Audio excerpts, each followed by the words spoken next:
he says, whose damnation is just.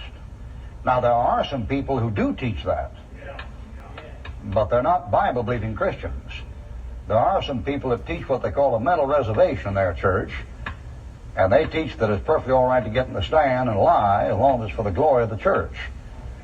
As a matter of fact, they teach it's all right to make conversions at sword point or gun barrel as long as members are added to the church. As a matter of fact, they teach it's perfectly all right to compromise with anything as long as the church survives. Because if the gates of hell shall not prevail against it, the worst possible thing for them be to have the thing fold up. So anything to keep it going is legitimate.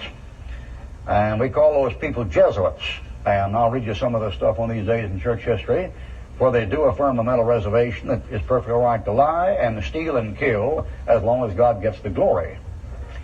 The outstanding case of it happened in World War II. In World War II, when Hitler started down in Yugoslavia in the Balkans and killed the Chancellor of Austria, Adolphus, and then put Schnusig in the concentration camp for the duration.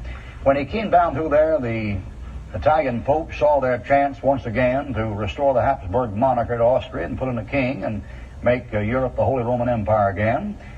So they immediately signed a concordance with Hitler and made Hitler the great boy and said, we're back of you, my Fuhrer, we're praying for you, and this is a holy crusade, so forth and so on.